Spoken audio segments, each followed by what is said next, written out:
O critério 4 é coesão e coerência. Aqui também a maior parte das bancas cobra isso, só que cobra de formas distintas.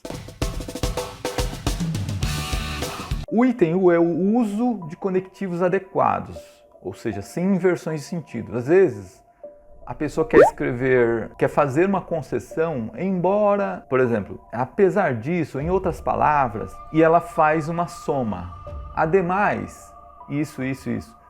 Além disso, isso. Então, quer dizer, é uma inversão de conectivos. Teria que colocar o conectivo com um determinado sentido e coloca outro conectivo que tem outro sentido, e isso muda tudo o que está sendo dito na sequência. Muda, às vezes até contradizendo o que foi dito antes. Então esse é um uso errado do conectivo e grave. Por quê? Porque tem o poder de mudar todo o sentido daquilo que está sendo dito. Por isso que o desconto aqui é de 2 pontos. O item 2 é termos e expressões condizentes com o sentido pretendido. O que isso quer dizer? Isso ocasiona o quê? Ideias imprecisas ou contraditórias.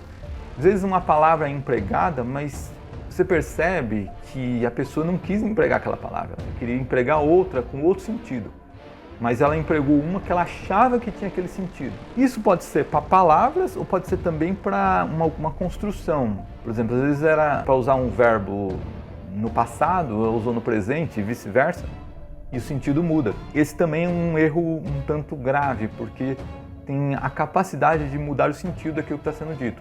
Por isso que o desconto aqui é 2.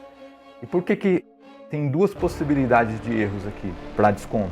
Por quê? Porque é corriqueiro. Não é algo raro de acontecer, não. É corriqueiro. Item 3, aplicação de mecanismos coesivos em favor da coesão, para evitar repetições desnecessárias. O que seria isso? Ainda tem a ver com coesão, ainda são processos coesivos, só que agora não mais por conectivos, mas sim pelos outros mecanismos. Outros mecanismos, que seriam esses outros mecanismos? Sinônimos, pronomes, advérbios, que você usa para não ficar repetindo palavras, repetindo expressões na sua redação o tempo inteiro. O item 4 seria o quê? Sem períodos muito curtos ou frases nominais desarticuladas. Isso gera o quê? Frases entrecortadas. O que seria isso? Essas frases entrecortadas, elas eram muito comuns no período do modernismo, em que os autores, por uma questão de estilo da época, simplesmente eles escreviam frases curtas mesmo ali.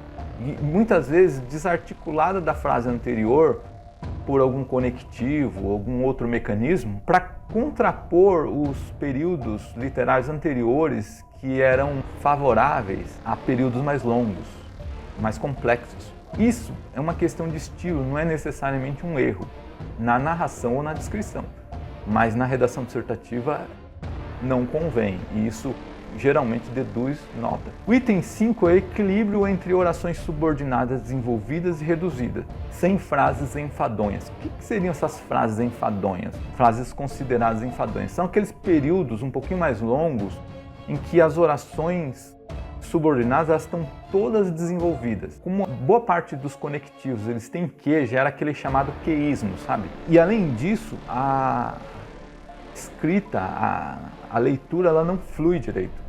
Por quê? Porque não há um equilíbrio entre orações subordinadas, desenvolvidas e reduzidas. Não há um equilíbrio.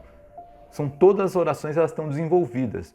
Então isso também contribui para que o seu texto não atinja um grau excelente de coesão. Qualquer desses tópicos aqui em que incidirem mais de 5 recorrências faz errar no critério coerência e coesão.